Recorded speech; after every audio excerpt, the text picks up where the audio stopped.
Welcome to episode 23. Hey, this is John Lee Dumas of EO Fire, and you're listening to Who Did That Voice, where we take an in-depth look at voiceovers. The holiday season is upon us, and there is no time like the present to book your holiday getaway with 3D Travel Company. Whether you want to set sail on the high seas or visit exotic and foreign locales, maybe your dream is to see a magical mouse, or maybe you long for a getaway that will universally appeal to all. For a limited time, my listeners receive a Disney gift card with qualifying Disney vacation purchases booked and traveled by the end of 2016. For more information on booking any of these trips, go to 3dtravelcompany.com and tell them Trenton sent you. Welcome to Who Did That Voice, the show where we take an in-depth look at voiceover. And now, here's your host, Trenton Larkin. Hey everyone, and welcome back to the show. Today's special guest is a news anchor, a voice actor, and an author of a book called More Than Just a Voice, The Real Secret to Voiceover Success. Now sit back, relax, and enjoy the show. Hello everyone, and welcome to another episode of Who Did That Voice. Today on the show we have Dave Courvoisier joining us today. Dave, thanks so much for coming on the show. It is a pleasure to be here with you, Trenton. Thanks for asking me. Well, it's an absolute pleasure to have you, Dave. You know, some of the things I had read about you online and just being a man of integrity and, being a man that, treasures ethics, and your voice just comes through golden, and I can tell you have a good heart. You're the kind of person that just, I don't know, there's something about you and your voice that just really speaks volumes about who you are. So, well, I'm blushing over here. I thank you for that. I really appreciate that. I'm glad to know that, it seems genuine and authentic. That's the way we all should be in voice acting. Absolutely. In life too. In life. Yes, sir. And especially in voiceover. But, Dave, the very first thing I always like to kind of ask my guests is kind of just a background for our listeners on who our special guest is. Kind of who was Dave growing up, and how did you become the man in voiceover? Well, I grew up on a farm in Illinois, so I grew up with a very wholesome life, and my father was a Swiss immigrant, so that's where I get that strange name. And I went to the University of Illinois Champaign-Urbana for 4 years, and then went back for 2 more years for a graduate degree. And boy, I really wandered around through a lot of jobs before I landed in voice acting. Of course, I've been in broadcasting for more than 35 years, and I kind of noticed a couple of years ago the decline of broadcasting. It happened in radio about 5 to 10 years ago, and it's happened to TV now. And so I thought, well, I need to have a plan B. And so I chose voice acting, thinking it was so close to broadcasting that it would be a cinch. But it turns out it's not at all like broadcasting. So absolutely. And one of the things I know for you went to school to get a physical education degree for your bachelor. Is that correct? Right. I got a exercise physiology degree, and that was under the physical education college at University of Illinois. Right. Okay. And so I guess I was just kind of like, wow, because you went from like a physical education background to broadcasting and voiceover. And I was kind of just like, what shifted your gears to get into that industry in the first place with broadcasting? It was, I'd always played around with my voice, and my friends said, you ought to do that. And, it's one of those things that we all hear. If if you have a good voice, and people sooner or later will say, hey, you ought to be in radio. So, I kind of thought, if I don't try this, I'm always going to wish that I would have. Yeah. And so I took that initiative, and I joined a broadcasting workshop in L.A. and got my first job on radio at a country western station in Carlsbad, New Mexico. I mean, I started at the bottom. It was an interesting trek, but I was young and I was unattached, and you can do that, at that time. And so, that was a big leap. You're right. It's my degree has served me well personally, but I've never applied it to a job. Absolutely. So after you did the workshop and you were in broadcasting, about how long were you in broadcasting before you started transitioning into voiceover? Oh gosh, about 30 years. I was in radio and then in TV, and I did TV news anchoring and reporting for many, many years. And it was about 2006 or 7 I started seeing the erosion of the audience and the changing of the ownership. And, just a general unseating of the throne of TV as the number one media Now it's the internet, and people are getting their news off their phones. And no, the older generation still watches TV, but the millennials, anybody from 18 to 35, they're getting their news off their phone. And that's going to be the future. So yeah, it was time to do something else, and that's why I chose voice acting. Well, I appreciate you diving into that background and kind of telling us where your humble beginnings started on a farm. And, it's pretty wild. It sounds kind of like Clark Kent, grow up on a farm, come to the big city. Well, I was lucky. I don't know. I still have many friends back in my little town of Greenville, Illinois, and hey, they've got a great life too. I don't make any judgments on that. It's just that my life took me a different direction, and I have no regrets. Absolutely, Dave. And currently you are at KLAS Channel 8, which is a CBS affiliate, correct? Yes. And you've been there since 2003.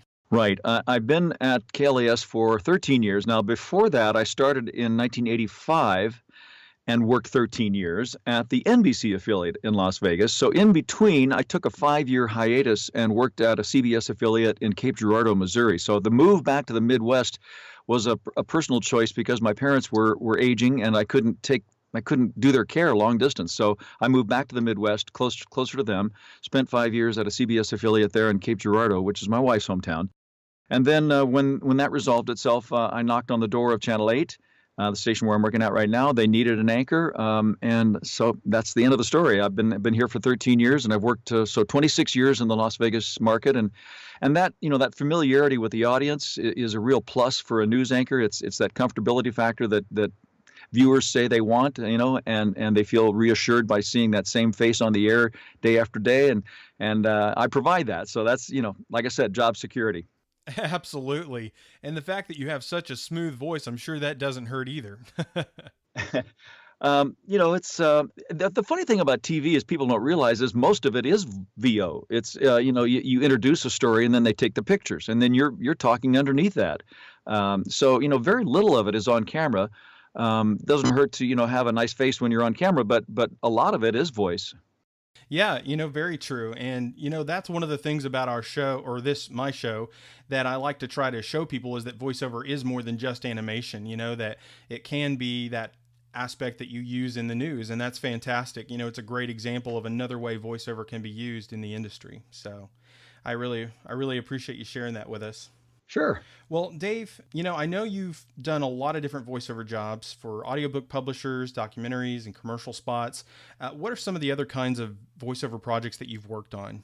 Oh my gosh, I have. It's probably easier to say what I haven't done. I never got into gaming voices or animation, and I think sometimes I should, but you almost have to live in LA to do that right. Yeah.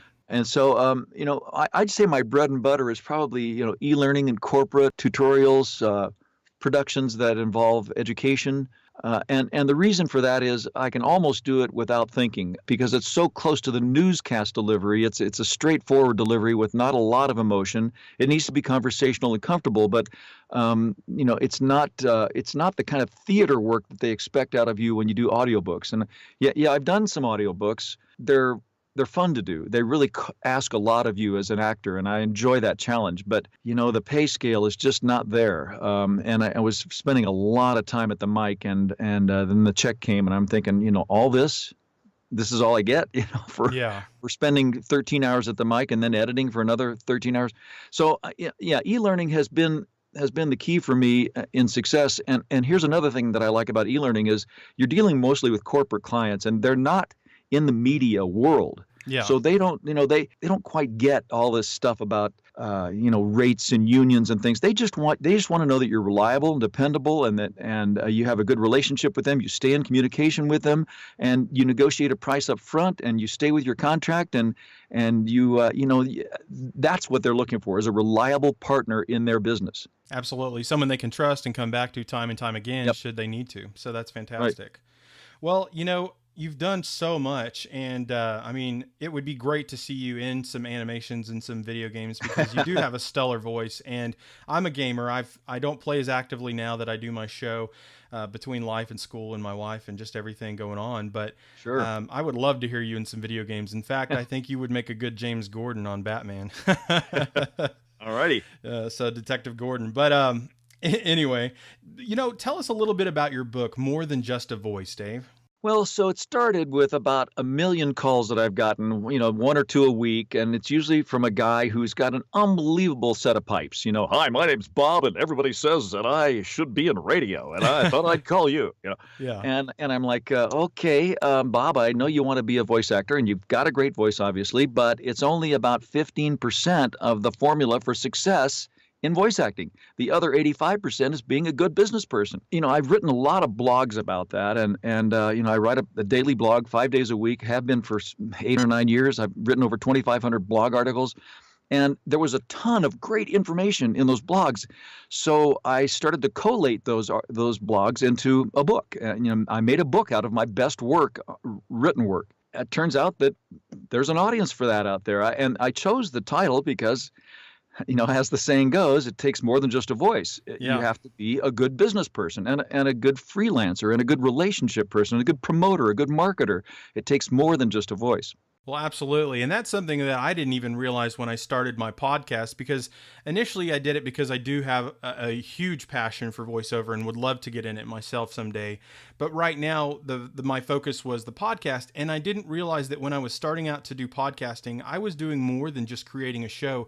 I was being an entrepreneur in the fact that it is a business, and it's a whole side of things that I never imagined I'd be doing, never thought I even wanted to do, and fell in love with it when I started doing it. So, well, I think it's a mistake so if you've ever or always worked for someone else, which I have, then being on your own is scary, exhilarating, and a lot of work. There's downsides, there's good days and bad days. And those are the hardest lessons I've had to learn as a voice actor. It's not the talent coaching or not the audio chain and how to get my sound just right. Those are all technical things. The hardest part was learning how to be a good business person, to run my own business, to do the bookkeeping, to market myself. And to be relational in the community. Those were all lessons that were hard learned. Well, Dave, yeah, that is a most excellent word. And I totally am on board with you where you're at, coming from that perspective of, lessons hard learned, because sometimes the only way we can learn is by doing. And I've definitely learned that the hard way. Yeah, it's a lesson that everybody has to figure out at some point, or you just fail, because you can have the best pipes in the world and not be a good business person, not be good at promoting or marketing yourself, and that's going to be your downfall. Absolutely. Because without marketing yourself, how are people going to know? And when we're speaking about marketing, Dave, how important would you say social media is to building a new voiceover career if you're a new talent, a budding talent, or someone that's kind of somewhat established or is established? How important is an online presence? Well, I'd say in this day and age, you can't ignore it. It's not the end all and be all. It's not everything. I know plenty of people who are not really dedicated to social media at all and are doing just fine. Yeah.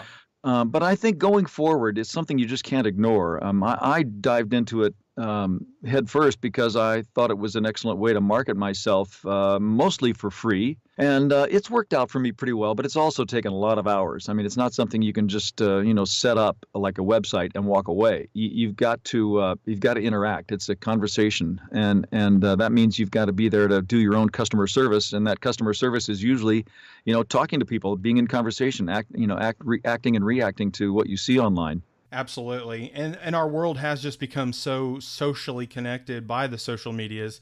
Yeah. And I say that social media because it's almost funny. We're not very social anymore, but we call it social media, because it's all done electronically, Right.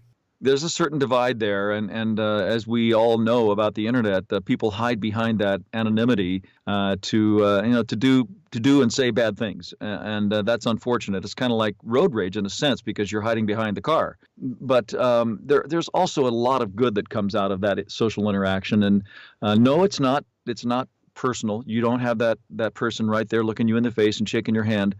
But there is a lot of progress that can be made online. And then later, if you need to meet up with a person or even make a phone call to make the connection even more personal, that can be done. Absolutely. Well, Dave, thank you so much for sharing that information about the social media world. Yeah. I know that I've definitely gotten more involved in it as I've started doing the show, and Twitter was kind of something I was very unfamiliar with and had to kind of reacquaint myself with. And Facebook, it's different when you're publicizing yourself versus just using it for general use and stuff. So, But what in the voiceover industry, what is a project that you've worked on that was your favorite and why? Oh my gosh. Well, I did narrate an entire book for a medical tutorial, and it was hard work. And I guess it was my favorite because it paid really well, but it was extremely difficult because it was every medical terminology known to mankind, and I had to really dig deep and find some medical dictionaries and some other terminology to try to learn how to pronounce all the terms correctly. And there was a lot of redos, and it was a project I really got hip deep into. But like I said, it paid really well, and it was very fulfilling. And my wife's a nurse, so she helped me with some of the medical terms. And then That's awesome. it was just knowing that I had the whole project in my hands, and it was quite lengthy. I know Bob Sauer, another well-known voice actor, has told many people that he found his most fulfilling work to be his narration of the Bible, which I can see. But man, can you imagine all the names, and the challenge of that? Yeah. So that was one thing. I just also recently did an audiobook, and I don't do many audiobooks anymore, but I got a call out of nowhere to do an audiobook about. It was a very Christian-oriented tale, historic tale that it was just wonderful to read, and like I said, the audiobook realm can be very fulfilling, for the actor in you, but it doesn't fulfill the pocketbook all the times. Well, how can people reach out to you, Dave, via social media or website, or what's the best way? Well, I'm pretty much everywhere. You can email me at Courvo, Courvo @Courvo.com. You can find me on the web at Courvo.com. I'm on Facebook as Courvo. I mean, I use that term consistently. It's an abbreviation of my last name, and that abbreviation ends in the letters VO, so that's convenient for me. And it's a lot easier to spell than Courvoisier. So those are a couple of ways. I'm on Twitter as Courvo. I'm on Facebook as Courvo. Those are probably the best ways to reach me. Yeah. Fantastic, Dave. Thank you so much for sharing that, so people can either reach out to you with questions or advice, or maybe trying to get an autographed book. Well, my book is available on Kindle. You can it's on Amazon, of course, which is Okay. Owns Audible, and they own so much anymore. But if you either search my name or the name of the book, More Than Just a Voice, you'll get that coming up on Amazon as a book, or as a Kindle book, or as a paperback book that you can order. Absolutely, Dave. Well, I have just two final questions for you, Sure. and we will wrap this up. My first of the two is, what is your favorite cartoon or show from growing up, and why? Oh my gosh. Well, I had many. As a kid, I watched morning TV all the time. I suppose, like a lot of kids, I love the Warner Brothers, with all the Warner Brothers movies, with Yosemite Sam and Daffy Duck, and I'm trying to think of Roadrunner, Wile E. Coyote. Those were some of the best. I watched Mickey Mouse too. Of course, I watched Mighty Mouse. Oh, yeah. So there's I'd be hard pressed to find a favorite. Those all had an impact on me. They all had an impact on me. Yeah. Well, those are all really great shows, and Mighty Mouse is actually something I've heard that may be coming back out, a re-release of that, kind of a new age version. But I loved Mighty Mouse growing up, and all of the Looney Tunes characters, so that's awesome. Yeah. Oh, one side note is when I was in the broadcasting workshop in LA back in this is the late 70s, one of the guest speakers was Mel Blanc. Oh, wow. And I got to, sit and hear him speak for about an hour, and we got to ask questions. And he was a god in that realm, and so that, to me, that was off the charts, big time. Oh, wow. Yeah, that would be mind blowing. Yeah, wow, that's awesome. I'm really glad you shared that with us, because anytime I get a chance to learn anything about Mel through someone who's had an experience, it's always extremely fascinating for me. So. Yeah, he just broke ground for so many people. Yeah, and he was so genuine from what He I was. can tell and what I understand. So he Generous just guy. seems generous and kind and sweet. And wow, that's awesome. Thank you for sharing that, Dave. I really do appreciate it. Oh, and Captain Kangaroo. What was the cartoon on that? It was Tom Terrific. Tom Terrific. Yeah. Yep. That's excellent. Okay. Awesome. Anyway, just throw that in too. Yeah. Well, the final question that I have for you, Dave, is what is the legacy that you want to leave behind? Well, I'd like to think that I would be known for having contributed to the community, to have paid it forward, to have helped as many people as I could, because the work is work, and you like to be paid for it. But I think ultimately, just like in life, you're gonna be fulfilled by the time you spend with others and what you give to them, because giving is its own reward and brings many blessings back.